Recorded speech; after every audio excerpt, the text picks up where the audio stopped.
Good evening and welcome to the Urban.co.uk and National Landlord Association webinar tonight on your ultimate checklist. We did a similar webinar for last year's ultimate checklist, so this is going to be some similar information but also everything that's updated in the last year, and there's certainly a few important bits and pieces that have changed. So the main things we're going to talk about today are GDPR, that dreaded GDPR, referencing, right to rent, deposits, prescribed information, some points about your contract, inventory, something that's often overlooked, your safety rules and regulations, and there's a few there that some of you might not know about, and some of the recommended insurances, and then we've got some documents that we can provide you through the National Landlord Association membership at the end.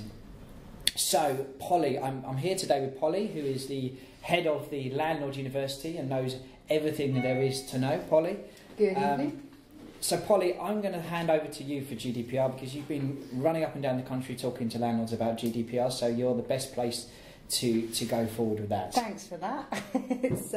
It's certainly become my specialist subject of sorts.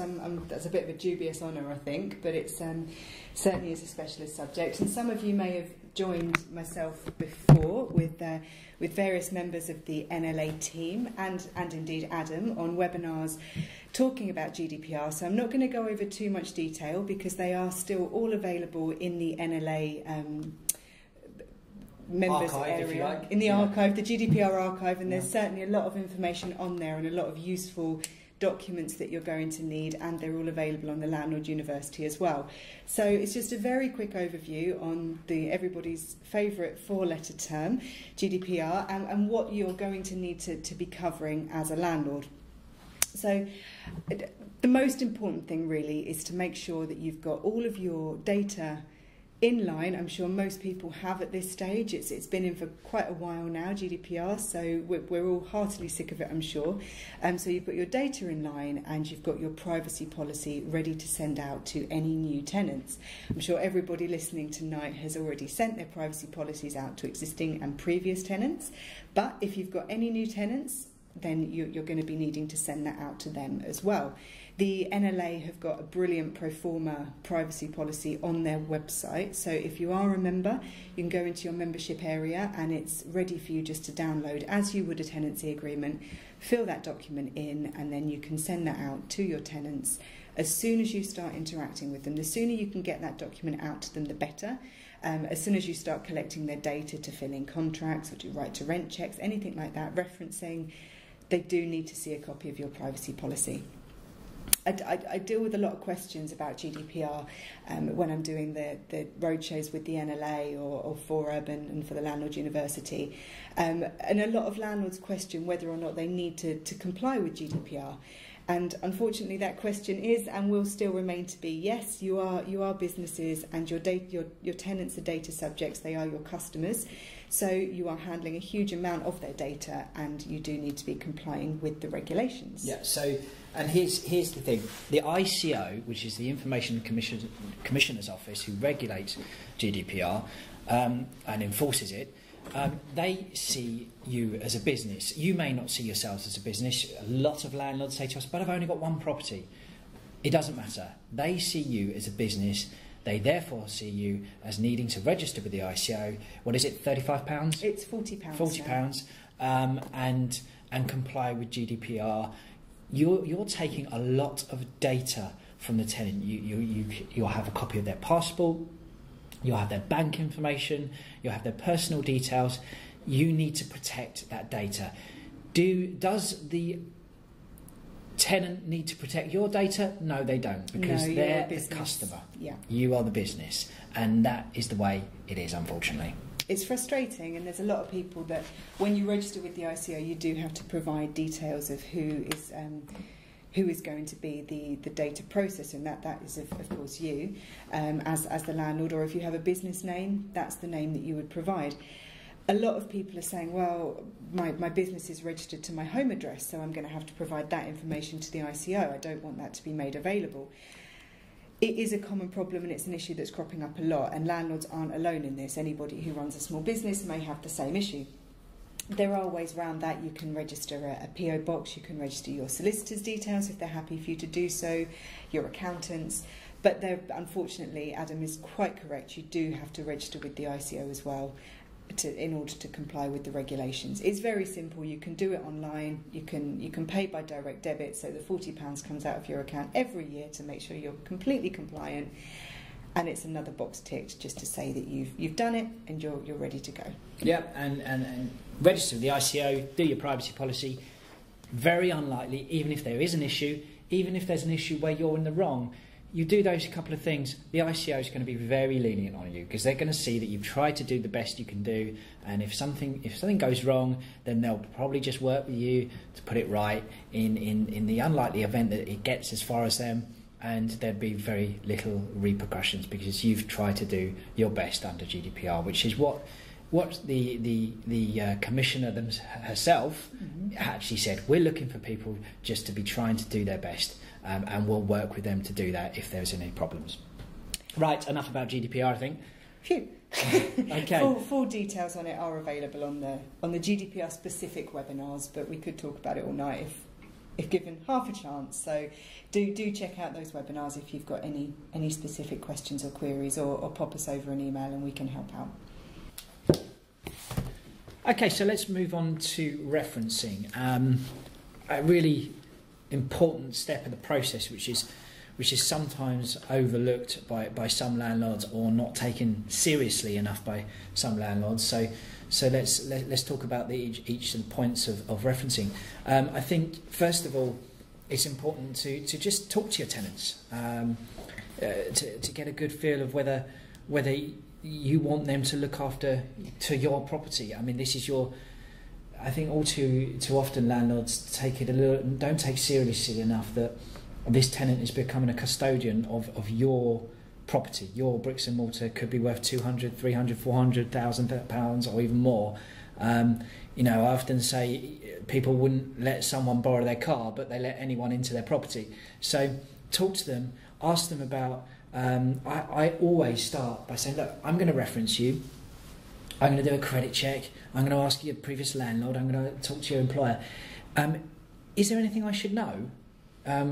Because if it comes up in the referencing and you don't tell me now, then this is game over. Well, it's game over, because I've asked you.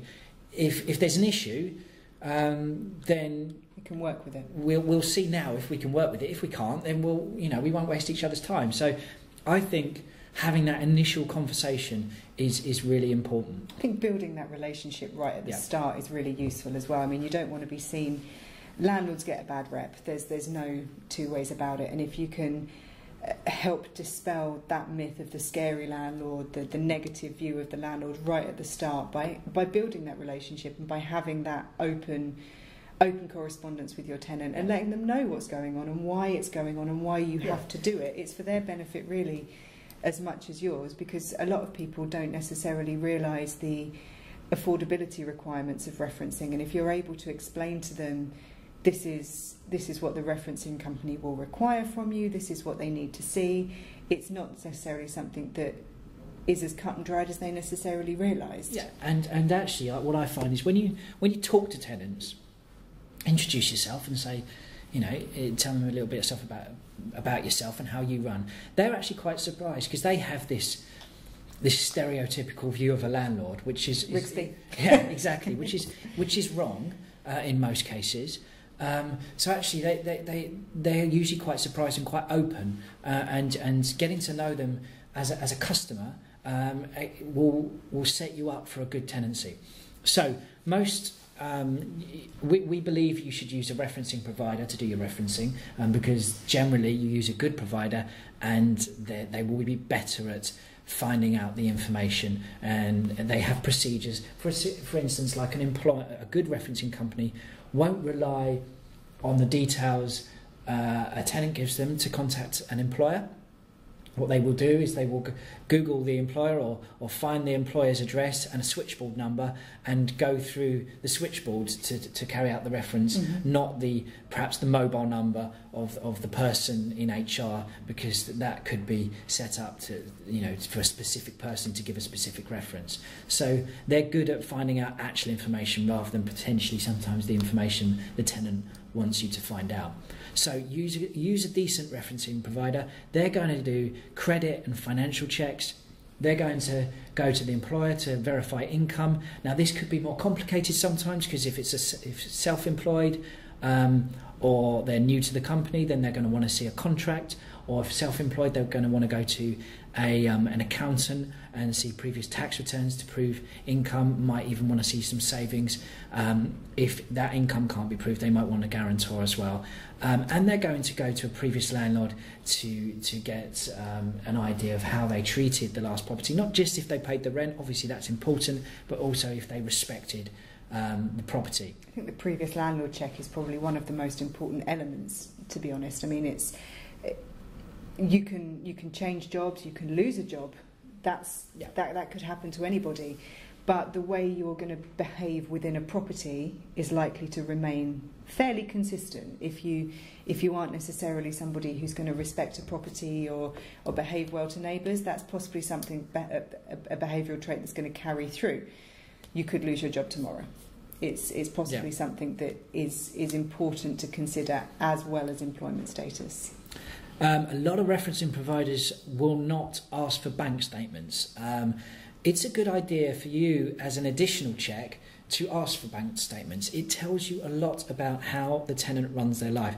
They could pass the reference, be completely creditworthy and pass the reference, but when you look at their bank statements, their financial status on a monthly basis is in a bad state, and it could lead to them being unable to pay the rent in the future. So that's a really good check for you to do. And if the tenant pushes back on it, it's worth saying, well, look, you're taking, as I said earlier, you are taking custodian of my property.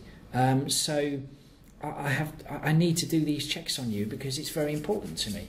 And if potentially that tenant might have something to hide if they push back on that, and it might be an early flag of why not to take them.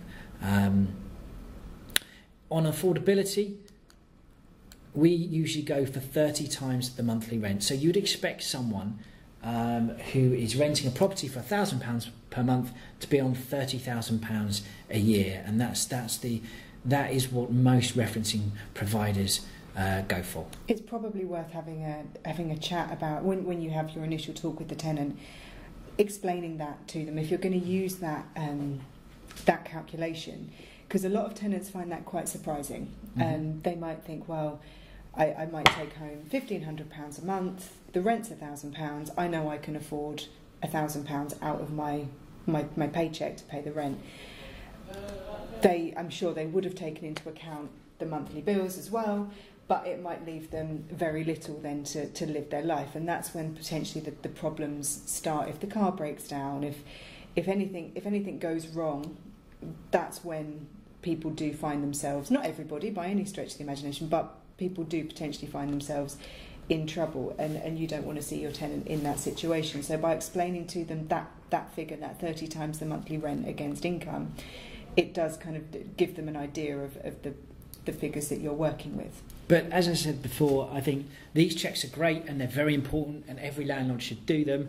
But the conversation is important. I've just taken on a tenant, and they're a new grads to London, and they've just got their job. I haven't phoned them up or met them and bombarded them with questions. I've just had a conversation with them and put the questions into the conversation so I can build a bit of a picture that, oh, you've just moved to London, so where are you working and how's that going, what degree did you do? And then you build the questions, but you're just having a pleasant conversation and getting to know them at the same time as building a picture of them and thinking, actually, do I want this person looking after my property? Do I think they're going to look after this property? That, with the official checks, if you like, is going to help you assess if they're going to if they are going to pay their rent and look after their property. Now, gut feeling is usually a good one. Exactly. Now, it doesn't always work out. Hopefully, on a rare occasion, you do find that some tenants stop paying the rent, and sometimes it's because they're bad tenants, and sometimes it's because they lose their job and they can't help it. Again, at the early stage of that, it's good to have lots of conversations with the tenants so you can understand their issues. But if you get rent guarantee insurance, which depending on the quality of the insurance can range between £100 and £200 a year, you have that there to fall back on just in case the worst happens, which isn't always predictable.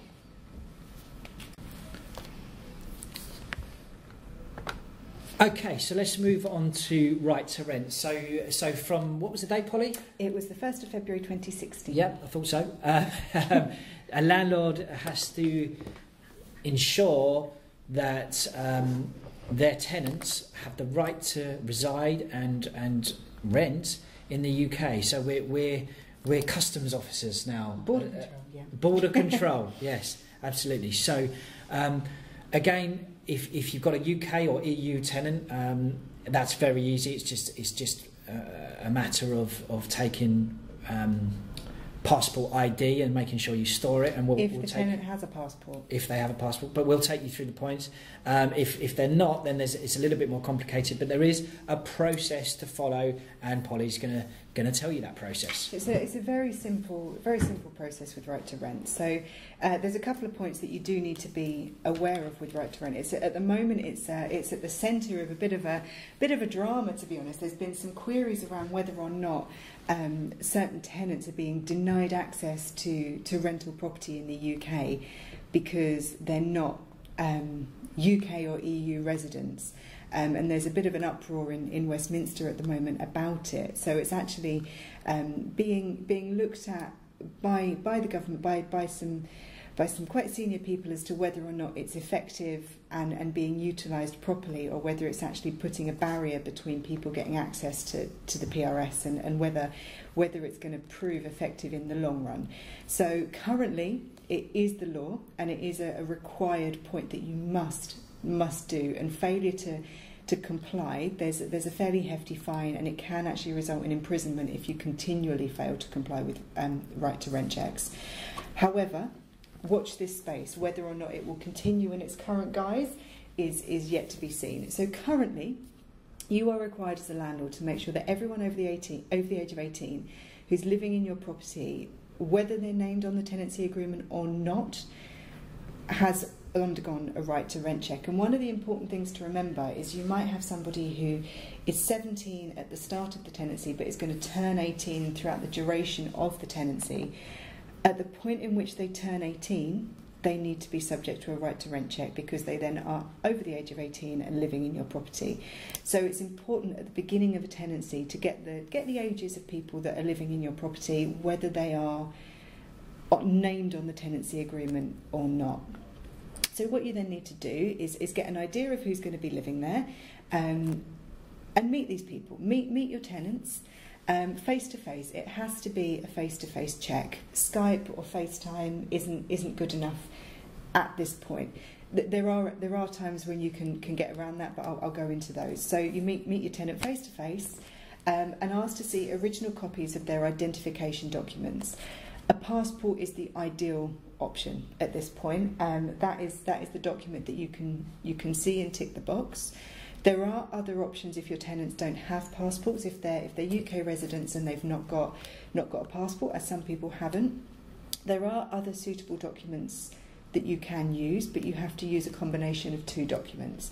There's a full list of the documents that you can use, and that's available on the NLA website. And I'll also make sure there's a link within the accompanying documents here that you can have a look at, because there's quite a large list. There's everything ranging from birth certificates to university entry documents and gun certificates. So quite frankly, it's too big a list to mention. What you then need to do is verify that those documents are the original document that you're seeing, and that they do belong to the tenant, and that they give permission to reside in the UK. So they are very clear in saying that that person has a right to live in the UK. So a passport is a very clear document saying that. If your tenant is from the EU, currently, they obviously have permission to reside in the UK. If they're from Australia and they have a visa stamp within their passport saying a right to reside in the UK, great, that's perfect.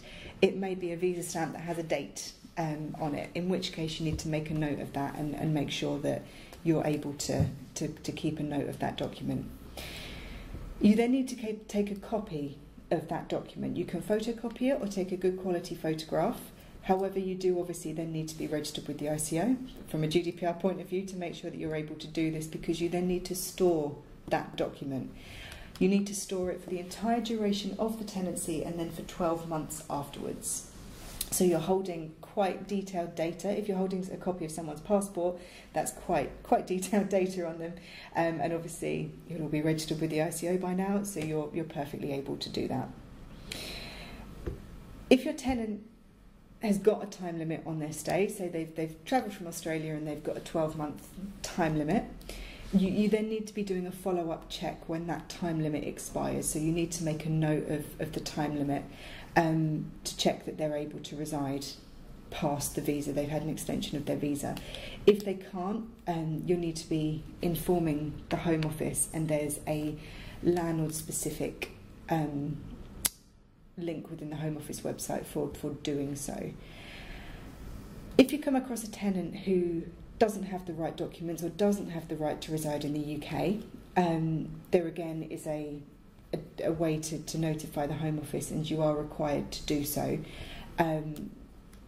It's difficult because many people are just brushing it under the carpet and ignoring the situation and saying no to the tenant, which is where the issue is arising within the courts at the moment. But you do actually have a requirement to notify the Home Office of the tenant who doesn't have a right to be in the UK. It's a difficult task to have to perform, and it's not time consuming. It's not. I mean, it's in its basic form. And we see this a lot. It is getting a passport, taking a copy. It's a simple task, but a lot of people are concerned that they've got quite a big responsibility to the individual, that you are holding the responsibility to whether they're able to live in the country or not. So the majority of my tenants are EU or UK, which means I'm taking passports, taking a copy and storing it, and making sure I'm storing it securely. At Urban, I don't think we've actually had anyone that hasn't had a right to reside in the UK. So the chances of you coming across somebody... Actually, we did the other day. Oh, yeah, we did the other day, and we had to. Their visa had expired. We had to phone the Home Office, as you suggested, which we did on the behalf of our landlord. Yep. And we found out that there was an application in there pending. So they advised us that we were fine to go ahead, but pending the landlord or we would have to ensure that we check in to see if that pending application wasn't then approved. And there are a couple of instances in that situation is a prime example. The other situation that does come up occasionally is if you've got a tenant moving from abroad into your property. So say you've got a tenant in Spain and they're moving to your property in Manchester. It's going to be very difficult for you to meet with that tenant and take the documents in person. In that instance, you are able to do a check via FaceTime or Skype, but you do have to remember that at that point the tenancy agreement is conditional until you've actually got the hard copy of their details in your hand. So you have to then make sure that when they do land and travel to Manchester with a view to moving into your property, that they're then able to provide you with a copy of their details, of their passport, their identification documents, in person before the tenancy agreement can be legal. You have to carry out that check in person to make it count. You can do the pre-checks digitally, but this is one that has to be done in person. Okay, so the next part of the process is taking deposits, your damage deposit, and doing it correctly and making sure you do it correctly. If you don't do it correctly, you could pretty much invalidate your Section 21 rights. So you wouldn't be able to evict a tenant under the no fault notice, which is Section 21. And actually, even if there's, and we'll go through this, but even if you just skip an admin step, so you've done everything, you think you've done everything, you've put it in a scheme and done everything right, but you skip an admin step, you still could invalidate your Section 21 rights. There's a lot of people falling foul of this one. Exactly, and there is case history to suggest this. So it's very important that you do everything correctly and make sure that you tick off these points on the list. So there's 3 kinds of schemes.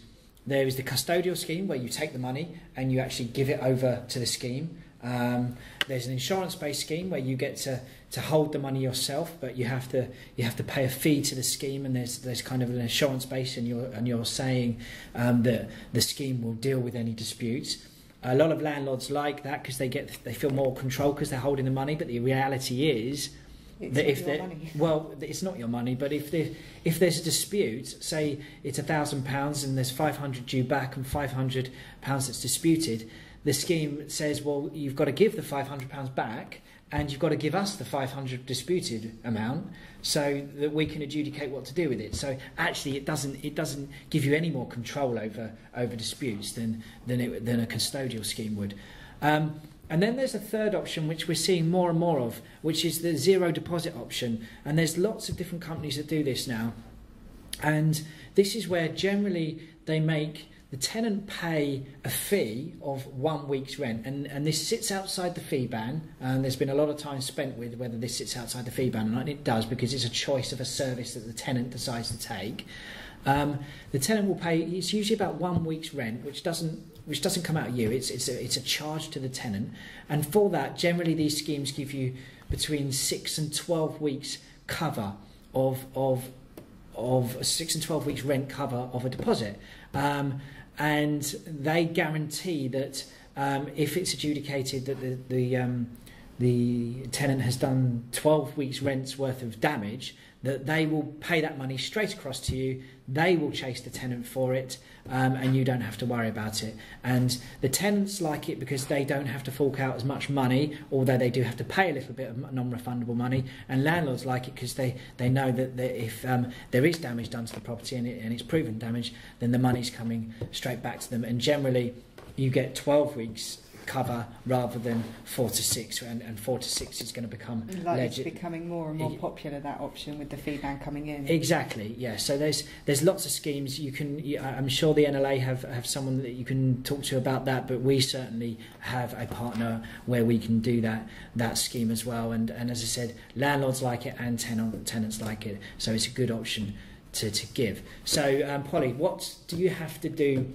What the zero deposit scheme is not regulated by the legislation. It sits outside it. So all you have to do is adhere to whatever the zero deposit scheme that you're using is their rules. It's worth checking with them. Exactly, but it's not something. The option that you prefer. It's like a financial product, so it doesn't sit within legislation. But obviously, the custodial, non-custodial schemes, which most of us are used to using by now, they do have rules and regulations under statutory law that we have to abide by.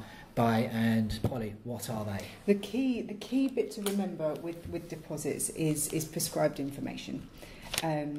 Obviously, you need to, when you receive your deposit, you collect your deposit from your tenant, and that does need to be registered with the scheme within 30 days. Whichever your chosen scheme is, they will have a way of registering the deposit, and that needs to be done within 30 days of receiving it.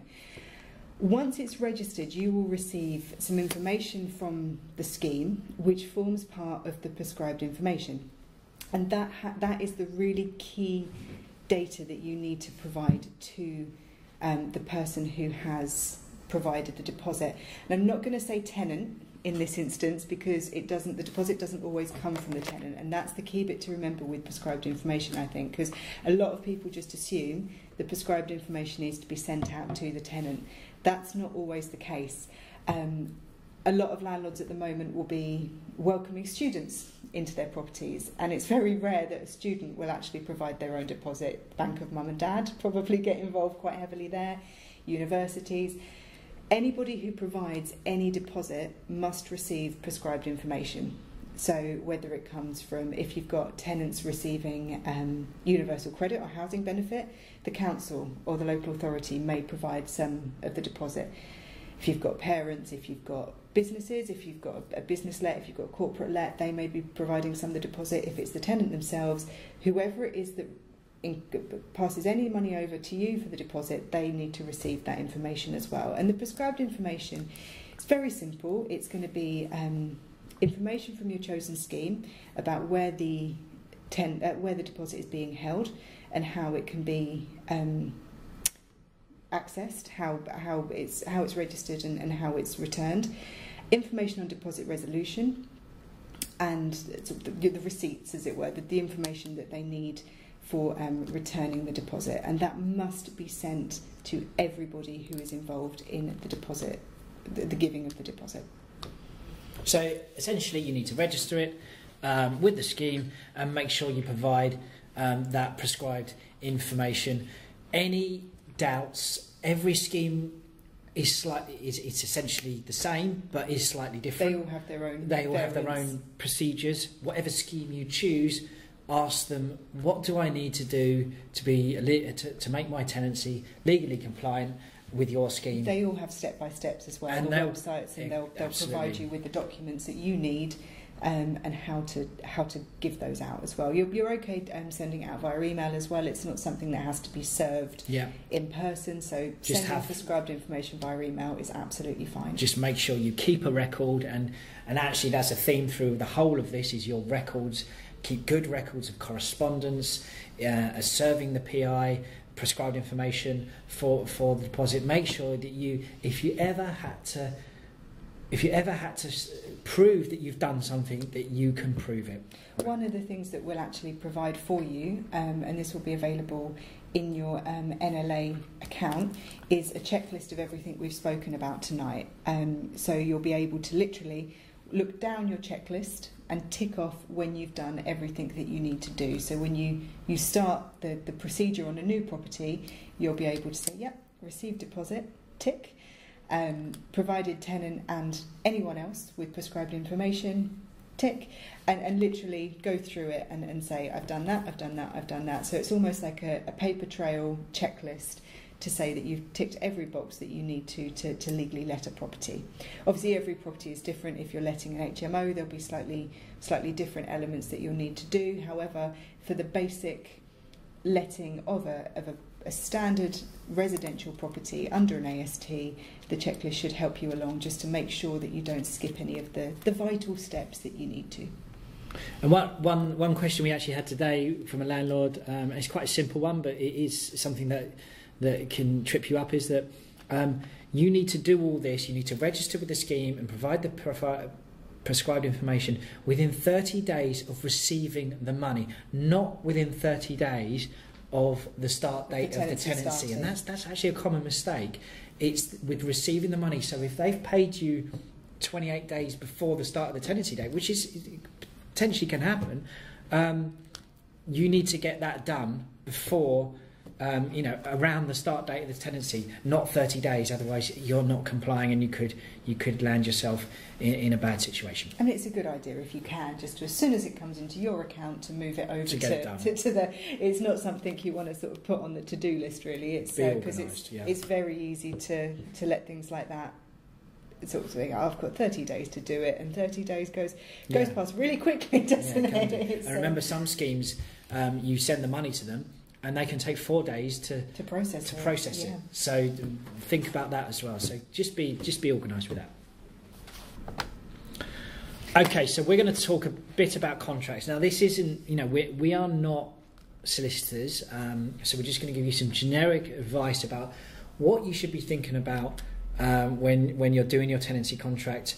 What we think about, the things that we think are important, and some of the things that you need to do, a bit like the deposit. There's prescribed information that you have to serve around your tenancy contract and around the start of the tenancy. Different type of prescribed information, just to be awkward. Exactly. It just happens to be called the same.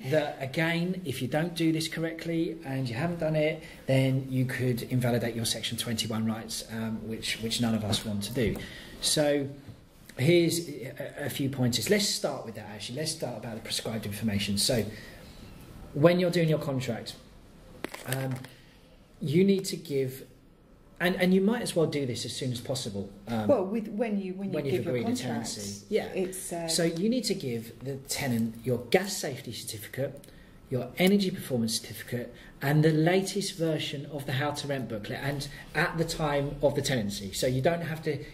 The updates. I think we had an update on the How to Rent booklet within a month of each other recently. About 2 weeks of each other, actually. They seem to. They seem to be made updated, an updated but you have to give changed it again. The current one at the time of your tenancy. You don't have to keep on giving it throughout the tenancy. You have to give the one. That's correct, isn't it, Polly? It's a good practice if you can. If you've got the contact details for your tenants, pop out a copy of the updated version just as a standard practice. But make sure it's a very easy mistake to make to send out the wrong update, because quite frankly they seem to update them every 20 minutes. So don't use the one that's saved on your computer. Go to the government website, ask the NLA what's the latest version of the How to Rent booklet, and you send that one. And you have to give a fully signed version of the contract. Yes. So fully signed version of the contract, gas safety, EPC and How to Rent booklet, ideally before the start of the tenancy. Now, there's different legislation. The Housing Act and the Deregulation Act suggest different things about the gas safety, but there has been case law to say that the gas safety must be given to the tenant, and you need to prove that you've given it to the tenant before they move in. The Deregulation Act suggests something slightly different. It says within 30 days of move-in, or 30 days after they've moved in, you've got to give it to them. The Housing Act says before move-in. A court case recently went against the Deregulation Act. If you can just give it to the tenants in a package all together with the tenancy agreement before the tenancy starts. So if they're moving in on the 1st, if you can make sure they have that documentation by the 31st, you're covered. Yeah. There's no arguments that they've not got the information that they need when they need it. It just makes your life and their life easier, and everyone's got the information that they absolutely need. Now, some of you will now be panicking, saying, I haven't done this before they move in. There's nothing you can do about that. All you can do is your best, given that you now know this knowledge. So if you haven't done this, do it. And then you should be fine. You should be fine. As I said, but the point is you need to do it. It is, with the gas safety, the most important thing is that you've got one. That there's one in place and that it's correct and it's up to date. There's criminal fines potentially if something went wrong. So that's the most important thing, and most landlords think that they're done once they do it. No, you've got to actually prove that you've given it to the tenant before they move in. So some of the things you should think about with contracts, and we see this a lot with landlords. It is important to have a good contract and an up-to-date contract, and I know a lot of you guys like to have the contract that you're used to, but things change and you need to change the contract with that, which is why if it's been a couple of years, it is worth going to the National Landlord Association and saying, what's your latest contract? Because generally every year they are updated. And you might not necessarily be using the correct contract for the let either. There's a lot of people use a standard AST contract come rain or shine, but it may be that if you've made some changes to the property, if you've changed a living room into a bedroom, for example, you may now be renting an HMO. You may be, if you've have a chat with the advisors at the NLA or the team here, and just make sure that you're using the correct contract for your let. And if you're adding clauses, then they need to be reasonable. A lot of clauses that landlords add, often we see, just wouldn't hold up. One of the biggest ones is the professional cleaning one. You can't actually enforce professional cleaners. You cannot enforce something that the tenant could do themselves to the same standard. So you actually get that. A lot of landlords put it in, and you can still put it in because gardeners is another one. You can't, but it wouldn't. Professional cleaning wouldn't be enforceable through a deposit scheme or through the courts. So just be careful about what you put in and if you can actually enforce it. And I had a landlord recently who had a company which they managed their properties through. So they'd set up a limited company. Now they owned the property, so on land registry they personally were the owners of the property, but they used this company because they wanted the tenants to contact the company, and they just had one person who worked for that company. And what they were doing is they were putting the company on the tenancy agreements and not putting their names on the tenancy agreement, because they didn't want the tenant to have their personal details. And that's completely wrong. And what actually that you think the landlord thought they would put themselves in a stronger position because the tenant couldn't get to them personally because they kind of put the company in front. But actually, what they've done is put themselves in a weaker position because that tenancy agreement just wouldn't hold up because the landlord's name. If the company owned the property, fine, but the landlord owned the property. You can't hide behind companies. So. Just be careful if you're trying to achieve something slightly different. It's worth calling the NLA or joining the NLA so you have that backup. Or if you're a customer of ours, then we can help you as well. So it is worth just thinking a little bit harder about contracts if you're trying to do something a little bit different.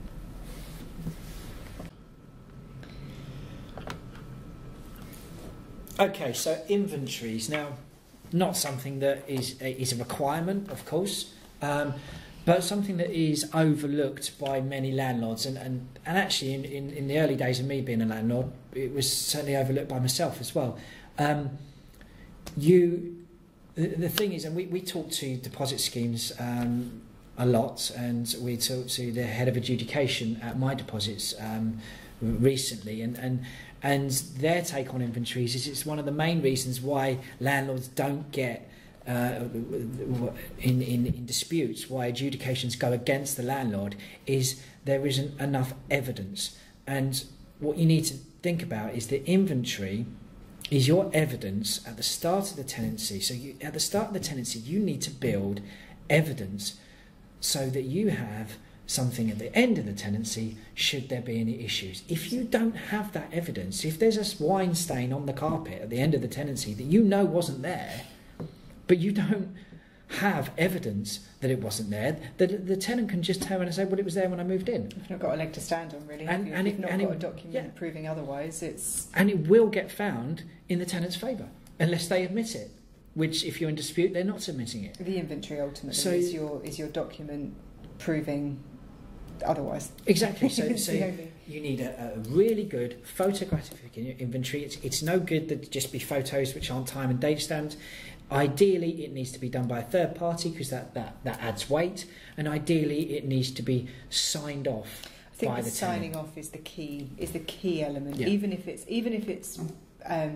the photographic and the signing off are the key elements to making sure that it's going to hold weight. If you've got as many photos as you possibly can, and I don't think you can be too detailed on it. If you can take photos of, if you imagine the areas that could possibly be damaged in your property, there's a huge amount, but pay particular detail to the areas that you know are potentially going to be problems. Seals around the bath, kitchen cabinets, I've got an those example. sort of areas that are always crop up in deposit disputes. I've got an example about seals around the bath. So the landlord had receipts that a bathroom had been professionally cleaned, and receipts that the bath had been resealed 2 months before the new tenants moved in. Mm-hmm. And because the seals were mouldy, they tried to withhold £100 to get the bath resealed again. The receipts weren't good enough. I think if you've got the photographic evidence of before and after, exactly, putting the receipts into so you've got your inventory which is signed by your tenant. If you can then keep every receipt as well, yeah. If worst case scenario you did go to a deposit dispute for the state of your bath, for argument's sake, let's use the bath as the argument. You can then say to your deposit organisation, look, I spent £100 having this bath resealed. Here is the proof of that. That there is a receipt. This is the before. This is the receipt. This is the after.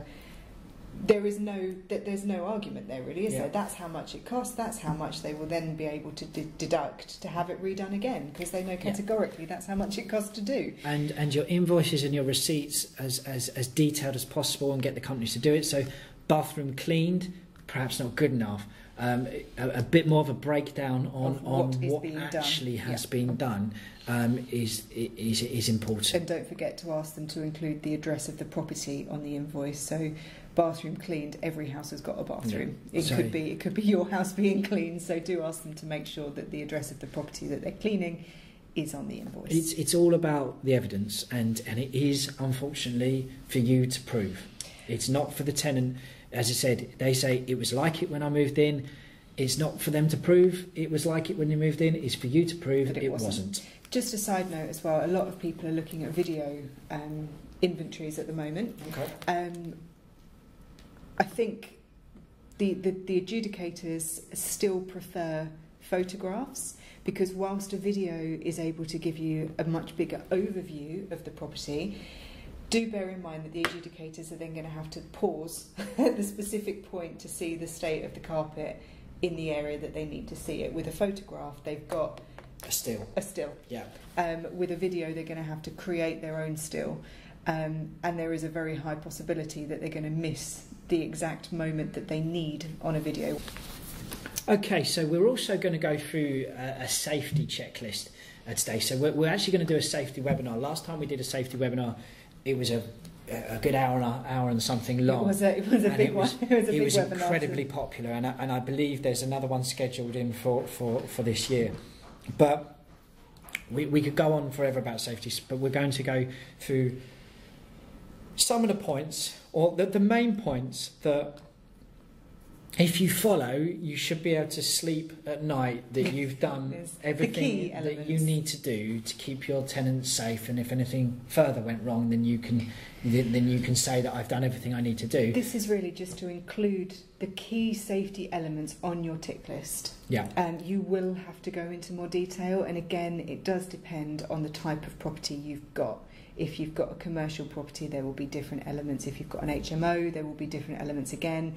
But for it to tick the general boxes and get you over the line on residential lets, not HMOs, not residentials, just standard AST residential lets, to get you over the line and to get you started, this should give you the general cover that you need to get started. And again, you will have to go deeper, but we will do that on the safety webinar, and there is already a safety webinar, the Landlord Safety Summit, that is accessible on the NLA website and the Landlord University, should you want to go into more detail prior to the next one. And again, everything we're going to talk about in the next few minutes, it's about keeping good records. Yes. So everything we talk about, you've got to make sure that you've got a record, whether it's a photo or a written record, something signed by the tenant, a record, and actually the checklist we provide you is a tick list, which then you could use our checklist, tick it all off, and get it signed by the tenant. Yep. And then you've got this paper trail. So Polly, let's go through this list. So I think the key thing to start with is to build yourself a safety plan, so you know what you've got to do. If you've got a property that you say, right, start in January, I'll build my maintenance plan throughout the year. As Adam said, keeping this up to date and building a document trail will give you a perfect plan to work from, and give you transparency as well. So if anything were to go wrong, you can say, well, that's what I did, that's when I did it, and you can be transparent with what you're up to. It also gives you an idea of, if you've got to schedule your gas safety in, and it's your tenant moves in January, your gas safety is due in April. When they move in, you can say, I'm going to need to schedule access for the property for my gas safety engineer to come in on the 5th of April. Can we arrange this now? Get it in the diary. You'll have to remind them closer to the time, obviously, but you can at least start to build in the key safety elements that you need to do to tick off your legal requirements. And with gas safety, has the MOT style where if it's due on the 1st of November and you get it done on the 2nd of October, and so that date, the 1st of November date, still holds? Yes. Is that in yet? That is in, and it does give you a little bit more flexibility with gas safety. So as Adam said, so you still have to have your annual gas safety checks. That hasn't changed. There's a legislation been brought in that gives landlords a bit more flexibility, and it is exactly the same as an MOT, like on your car. So if you've got your gas safety check due on the 1st of January, in order to give you the opportunity to be a bit more flexible with it, you're able to have the gas safety check done up to 2 months before. What's 2, is it? Yeah, 2 months before the gas safety check is due. So you could have it done on the 1st of November, but that one done on the 1st of November wouldn't kick in until the 1st of January. So you'd actually have 14 months worth of check. If that, does that make sense? Yeah, so basically you can keep the date the same every year, and you might be able to do it up to 2 months before. The idea is that you don't have to panic, and it gives you the flexibility to not go over the date that you're supposed to go over. Because I had this over the years, my gas safeties, I started them on the 1st of January, on say the 1st of June, and every year they got a month earlier.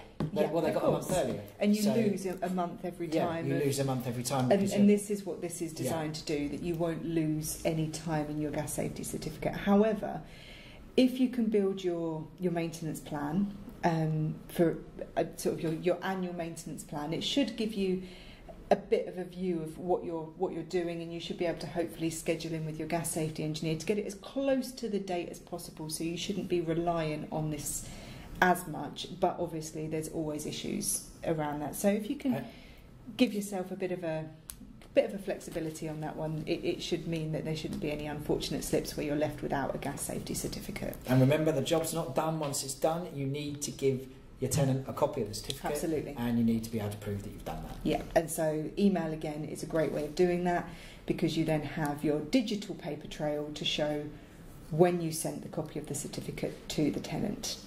And if you fail to provide the tenant with a gas safety certificate, it does knock your Section 21 ability out the window again, so you're going to leave yourself a bit open there. So do make sure when your gas safety check is carried out and you're issued with a certificate, you provide that to the tenant straight away. Okay. So smoke and heat detectors, so smoke alarms. Smoke alarms. One on each floor, basically. One on each floor. Again, slightly different with HMOs potentially, but yeah, one on each floor. Don't have to include the loft in that instance. You have a responsibility to check that they work at the start of every new tenancy. Subsequently, that responsibility does fall to the tenant. However, it's good practice to just press the button when you do a property inspection, just to make sure it will give you the opportunity, it'll make you sleep at night. After Grenfell, obviously there are changes surrounding this. There's changes coming around smoke and heat detectors, so watch this space, but currently you have a responsibility to install one on each floor. There's a landlord recently who is actually facing a prison sentence after, tragically, two young children died in a house fire because there wasn't smoke detectors in the property. This is a really big issue, and it's something they're so cheap. There's no excuse really not to have smoke detectors in the property, and it's one on each floor. And it's looking like they're going to become hardwire as a standard. Yeah, but so if you're doing some renovations, it's probably a good idea to get hardwires in. It makes because perfect sense. It might be something that you have to do in the future. But currently, you just need one on each floor, and the press button battery operated ones are okay. So CO alarms, there's a bit of a confusion with CO alarms that you have to have them if you've got a gas boiler. The gas safety covers your gas boiler, not a CO alarm. Yeah. I have them anyway. And if you have them, you've got to make sure they're working. But what's actually the rules following on CO alarms? The actual rules are a bit peculiar with CO alarms. So, strictly speaking, you only need to have one you have to have one in any room that has a solid fuel burning appliance in it. So, solid fuel would be wood, coal, oil, pellets, anything like that. Gas obviously isn't a solid fuel. So you wouldn't need one next to a gas boiler, for example. Tenants do, however, expect to see one, generally speaking, next to a gas boiler, as you would expect. So I think a lot of fire brigades give them out for free to landlords, but they're not expensive. They are a very, very cheap alarm to buy. There has recently been a bit of an issue with some of the most popular ones. Amazon uncovered an issue that they weren't actually working at all. So there's I'd have to look up which ones they were, but there's a big article on the Landlord University saying which ones they were. There's a couple of product numbers that aren't actually working, but you can buy them for sort of £10-15, and I think your tenants will probably expect to see one next to a boiler, whether you have solid fuel burning appliances or not. You don't legally need one, but they're a good idea to pop one next to your boiler. You do legally need one if you've got any solid fuel burning appliances. Wood, coal, things like that. Yeah, oil. You do need one. Again, exactly the same as smoke detectors. It's your responsibility to check that they work at the start of every new tenancy, and then thereafter it is your tenant's responsibility. But again, to press the test button. It's not a big job to do. And the other one is, which is also a funny one, is Legionella. Oh, Legionella! It's you as a landlord have a legal responsibility to make sure that the water, electric, and gas within the property is safe and working. However, you don't have a legal responsibility to test for Legionella, which seems there's a bit of a confusion around whether you do or don't. So you do have a responsibility to provide safe working water for your tenant, which would suggest that making sure that it's Legionella free is probably up there. It's a really easy test to do. Legionella can't survive in water between below 20 degrees or above 45 degrees. So if the water in your cold water comes out of the taps below 20 and the hot water goes up to above 45, you're likely to be... or you've got a combi boiler which heats the hot water. Yeah. So I mean, what I do in mine is at the start of the tenancy agreement, I just take the temperature of the cold water. Yeah, the cold water. I mean, it's not going to come out the taps above 45. If it's above 45 degrees, you're going to have bigger problems with Legionella. But if the cold water's below 20 and you've got a combi boiler, then you're fine. You go around and you make sure that all the showers and if it's been empty for a while, that's you make sure the only you just run all the water for a couple of minutes. A potential problem. I take a few pictures of the thermometer to say that I've done this. So it's best efforts basically to ensure that there's no issues. And if there is issues in the temperature, then maybe there's something else to think about. There never is. Yeah. But if your cold water's coming out over 20 degrees, you might want to think about getting a testing kit which costs a bit more money, 60-70 quid, or getting someone in to test, but I've never had that. So there's another element that you might have to consider. There's electrical testing. It's coming in. There's no two ways about it. There's mandatory electrical testing is going to be coming in for landlords. It's already there for HMOs and Scottish landlords. And we believe that it's going to become mandatory fairly soon. There's no date yet, is there? No date. It's going to happen next year. It's likely to be fairly imminent. Currently in Scotland, there's an electrical maintenance check required every 5 years, and it's likely to follow that pattern, we would imagine. And again, it would be a case of treating it as you treat your gas safety check. Schedule it in, and you likely. It's funny, electricity, this one, because again, you don't currently have to do, like the gas safety, a check. Well, HMO landlords you are still responsible to ensure that your electrics are safe. Yeah. So if you've got wires hanging out the walls, exactly, and your tenant was to be electrocuted, then it would be your issue. But you don't have to currently. English Welsh landlords don't currently have any responsibility to check that their electrics are safe. Yeah, but they do have responsibility to make sure they are safe. Oh, they are safe. There's no responsibility. It's a slightly convoluted an official test. If you want to be an official test, will cost you between £200 and £300. If you just want to be belt and braces, then just do one every 5 years, and then if it does come in, you're all set. So that's right. Again, we're talking in this whole webinar, we're talking about residential lets, we're not talking about HMOs. HMOs are a whole different ballgame. Different set of rules. But then we have got a webinar scheduled in for specifically looking at the trials and tribulations that HMO landlords face, because obviously they have a whole different set of rules that they have to comply with. So we will be looking at I know there's a lot of HMO landlords who listen in and who do send questions in afterwards, so we will be addressing those issues for you guys with an HMO specific webinar. Okay, so that's the main points that you need to think about when setting up your tenancy at the beginning, once you've found tenants. If you follow all these points, then you should be absolutely fine. If you struggle with any of them, then Urban.co.uk, we can help you with any of these, and the NLA can certainly help you with most of them as well. So please don't hesitate to call us and ask. Well, thank you very much for joining us tonight. Thank you, Polly. Thank you very much. If you've got any questions, a lot of you have asked a lot of questions, which we've tried to answer along the way. We haven't been able to answer them all, but as usual, we'll do the follow-up with the questions and send them out. So thanks for joining us, and we'll be back again for the next one in about a month's time. Certainly will.